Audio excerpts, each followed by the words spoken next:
야당이 세월호 특별법 재협상에 나서기로 했지만 여당은 재협상은 없다는 입장입니다. 네, 오늘로 예정됐던 여야 원내대표 회동도 아직까지 열리지 않고 있는데요. 국회 취재기자 연결하겠습니다. 이준석 기자. 네, 새정치연합은 어제 마라톤 의원총회를 거쳐 세월호 특별법 재협상에 나서기로 했는데요. 지난 7일 여야 원내대표 합의를 나흘 만에 뒤집은 겁니다. 새누리당에서는 잉크도 마르기 전에 합의를 깨버렸다며 성토가 터져나오고 있습니다. 이완구 원내대표는 대단히 당혹스럽다고 말했고 이군현 사무총장도 합의 사항을 파기하는 것은 정치 태보라고 지적했습니다. 새누리당은 긴급 최고위원회를 열어 대책을 논의했는데요. 현재로서는 재협상을 거론할 단계가 아니라는 입장을 정리했습니다. 새정치민주연합 역시 강경합니다. 여야 합의를 주도했던 박영선 원내대표로서는 난처한 입장에 처하게 됐지만 당내에서는 강경한 목소리가 더 많습니다. 박지원 의원은 야당에게 특검 추정권을 주지 않는 것은 박근혜 대통령과 새누리당이 먼저 약속을 깨트린 것이라고 여권을 압박했습니다. 은수미 의원도 새누리당이 합의 파기를 얘기하는 것은 부적절하다고 비판했습니다. 여야가 이처럼 강대강 형국으로 가고 있어 극적인 돌파구가 마련되지 않는다면 합의를 도출하기는 어려워 보입니다. 오늘 다시 이뤄질 것으로 예상됐던 여야 원내대표 회동도 무산되는 분위기입니다. 새누리당 이완구 원내대표는 긴급 최고위원회의 직후 기자들에게 당내 의견을 수렴하지 않은 상태에서 새정치연합 박영선 원내대표를 만나는 것은 적절치 않다고 말했습니다. 내일 새누리당 의원총회 전까지는 야당과는 더는 협상할 의사가 없다는 뜻입니다. 이에 따라 여야가 내일 본회의에서 처리하기로 했던 세월호 특별법 입법은 불투명해졌고 18일부터 나흘간 실시하려던 세월호 국정조사 청문회도 장담할 수 없게 됐습니다. 세월호 특별법을 두고 여야 간 대립과 갈등이 다시 고조되면서 전국이 파행으로 이어지는 것 아니냐는 전망이 나오고 있습니다. 지금까지 국회에서 전해드렸습니다.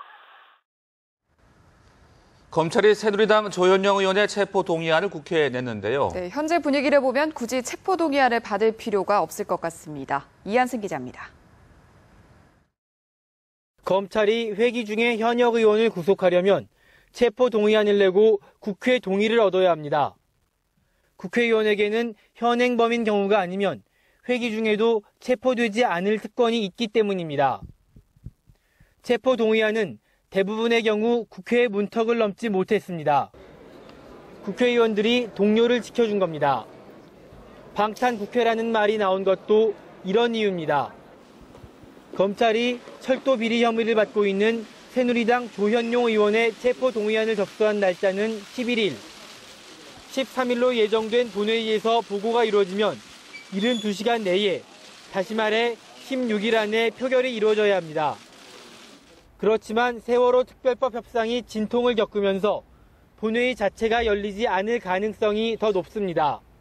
이 경우 19일로 회기가 종료되고 다음 달 정기국회가 열릴 때까지 열흘이 넘는 공백기가 생깁니다. 이 기간에는 국회의 동의 없이 조 의원을 구속할 수 있는 겁니다. 여야 원내 지도부는 특별법 협상에 진전이 없다면 임시국회를 소집하지 않겠다고 말했습니다. 모든 건 원법과 원칙대로 갑니다. 절대로 방탄국회나 비호하거나 또는 편법을 쓰지는 않겠습니다. 새정치연합도 같은 입장입니다.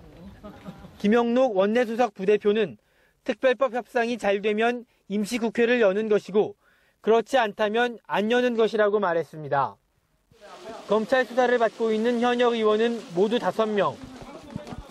새누리당 조현용, 박상은 의원과 새정치연합 신계륜, 김재윤, 신하경 의원입니다. 세월호 특별법 협상이 이들의 운명도 가릴 것으로 보입니다. 뉴스와이 이한승입니다.